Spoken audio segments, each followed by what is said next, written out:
buki may nakaulebu na tiala tilebu au samoro tunga en radio Fiji 1 ndo mai biti na bonga be yato ebi nakabeyao radio Fiji 1 ndo mai biti na bonga ndoniano na evangolite era kiraki mami na marama ni nafle mami ndo talenta kana boro radio Fiji 1 ndo mai biti na bonga ni be yato na radio Fiji 1 ndo mai biti na bonga ni be yato.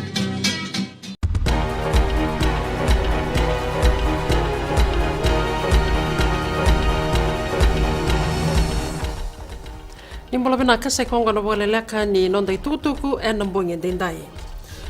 Rato satu waro tuna nonda toni bala na rakabilo ya bitu me rato na rawata na ganga na wata ni kuota finala ni mataka.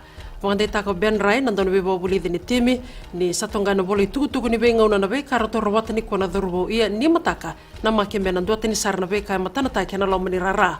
Tukuna rai ni tondonu me rato na bitu tondonu na dhurubo na tarambo me rawa ni rato na wangde taka kina na non rato indame e na semifinala.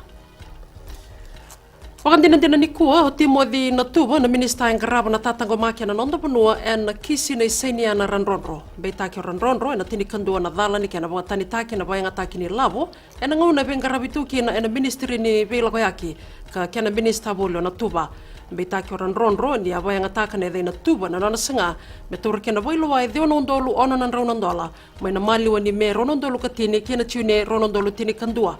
Ya kera na fake kube na tuba ni kuena mate bila wai kera ni wilika na rua na emails ka ba kauta ranronro wa na iliulu ni mate ni tu kera kina na bebo soti.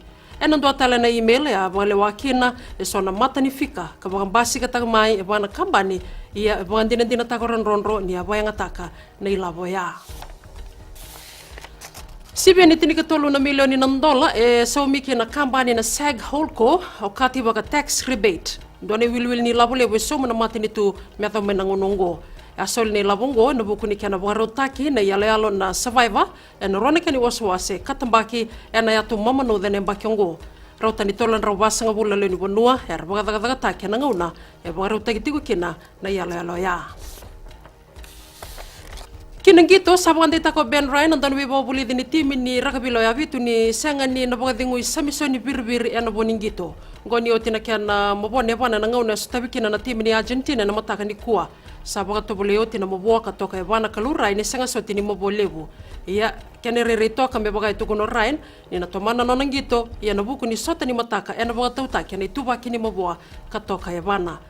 Nanumatiko na Radio Fiji 1 kaya Nambula FM ramo ni narongoda kena na matailalay ni tukutuku ni gito kabadoriti ko may Brazil nangunongo.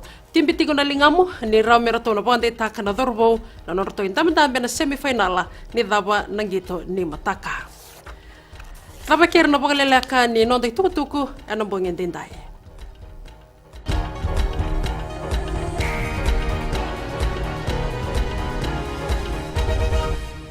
Bulan ko salo mitinay korbotan ando tali tak na warong ng Bula FM namban dua na sere.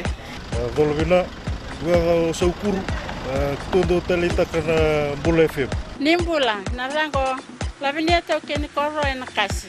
Ando bakro ng Bula FM namban dua na sere. Volvina ka yung makireka menandi na SBA ng Bula FM namban dua na sere. Ba korbo ta sanga talen don station ni rolerua namban dua ng Bula FM namban dua na sere. Bula FM number 2 NSR